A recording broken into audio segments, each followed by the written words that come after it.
Well, following intelligence given to security agencies by citizens alleging the infiltration of bandits in some parts of Abuja, the FCT Police Command says it has deployed both physical and material assets in and around the capital city to ensure the safety of residents. According to the FCT Police Commissioner, Benneth Igwe, the command is aware of the information making the rounds on social media and has taken precautions. He's urging residents to go about their lawful business without fear, as the command has made all necessary deployments and is working to avert any intended attack within the country's capital. Igwe admonished the general public to always give useful information to the police to aid its efforts in the fight against insecurity within the territory. We're joined now by President and CEO of Security Watch Africa, Patrick Agbambu. Thank you so much for joining us on News Night. I mean, this must come as a cause for concern. I mean, shouldn't it? How concerned should we be that the FCT could be a target of bandits, terrorists, and what have you? Yeah, all women, Nigerians, and foreigners should be concerned because Abuja is reported to be a safe haven, safer than every other city in Nigeria. And so when situations like this arise, people are hypertensive, I must say. Some of the foreign missions are already sending security alert to their nationals to be very, very careful and where they move and where they go to. And I know that just like your news report said, that the Commissioner of Police making intensive measures to ensure that the Abuja is secured. But I beg to differ a bit because Abuja does not end only in the city center. When you go around the city center, you see that it's more secure. But the threatened areas are the suburbs and the satellite towns.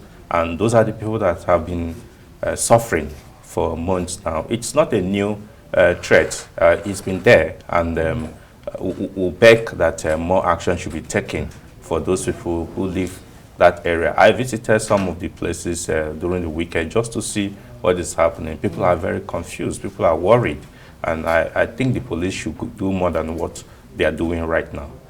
And you say it's not a new threat. So let me take it from there.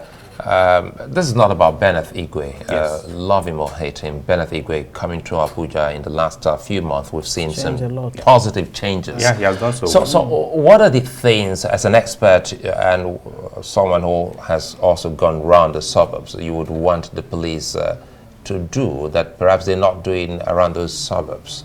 Yeah, it's Abuja, the way Abuja is situated, some of us have said that it's like sitting on a keg of gunpowder, because when you check the three major arteries where I could call exit and income point into Abuja, you go towards the Nyanya houses to Karu. It's a bit safer because they are built up areas and up to Nasarawa and all this. But when you go towards the Gwawalada, Abaji area, you see a lot of bushes and hills and lands that are there for criminals to take. You go towards the Buhari area, that is even worse. We see some hills, and these are provided sanctuaries for these criminals to stay. And from there, they come out to carry out whatever they want to do. And people who fall into traveling along the Buhari, going towards the Kaduna houses, they are left unprotected. Those areas are qualified to, as what you call ungoverned spaces? Yes, they are the ungoverned spaces. And I have advocated many times that the Nigerian government must make efforts to make sure that we don't have ungoverned spaces in this country. We have left some of these areas for these people to take over, and it's very, very bad that they're taking over. There's a lot of heat on these bandits and terrorists in the northwest currently as we speak. So they are looking for safer areas, and they are migrating towards the Abuja houses. And, for two intentions. One is for the monetary values they can get, and some to make statements that they are still available to challenge the security forces. And so they are there. Yes, I know that the Guards Brigade are providing some peripheral security around those houses, but it's not enough. There's need to cultivate the communities around those areas. If you go to those places, you see some communities at the bottom of the hills.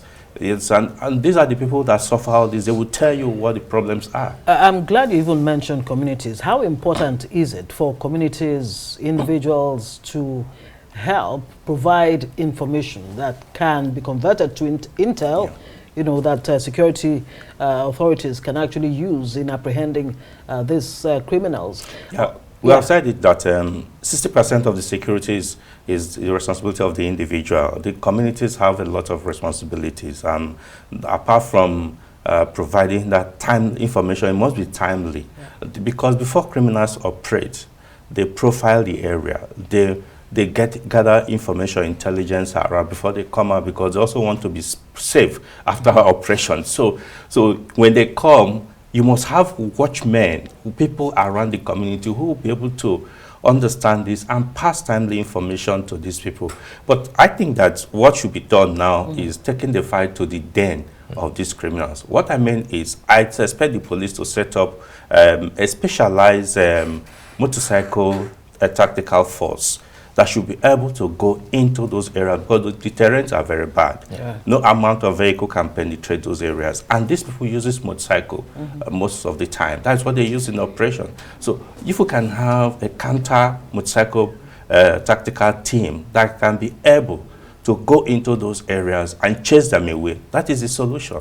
And whether from the police or from the Nigerian army. Now you're talking about motorcycle.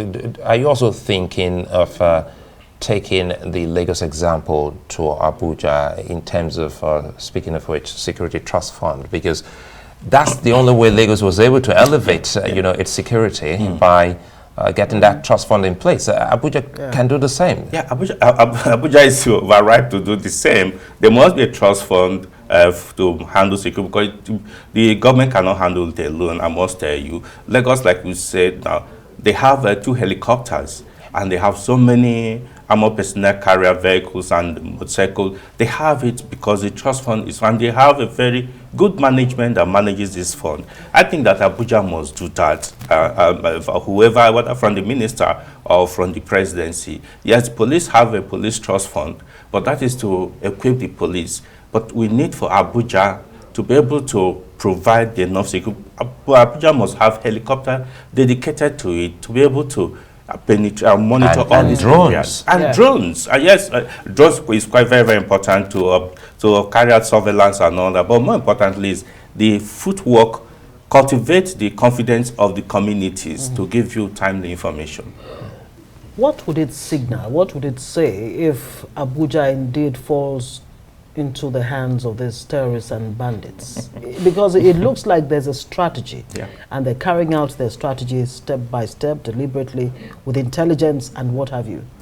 What would be the implications of that? What would it mean? What message would they be sending? A terrible message. I just make me remember the 2010, 2011, 2012, 2013, Abuja was a hotbed of these criminals. When the first attempt at bombing the Eagle Square happened, most people thought this is strange, but it happened. Then we saw the subsequent bombing of the United Nations building, the police headquarters, the barracks, and all those areas. So, in fact, Abuja was like sitting. Nobody was sure of anywhere any longer. Even some churches were bombed. Even this day, newspaper office was also bombed. So you see, we don't want to go to that time again. We don't want to experience that again. And now is the time to prevent it. We must take a precautionary measure. With this signal that is coming out, with this intelligence report, I believe that the minister and all those who are in charge must do something urgently to protect Abuja from these people. And thank you so much, Patrick Agbambu, President, CEO, Security Watch Africa. Thank you for joining us on News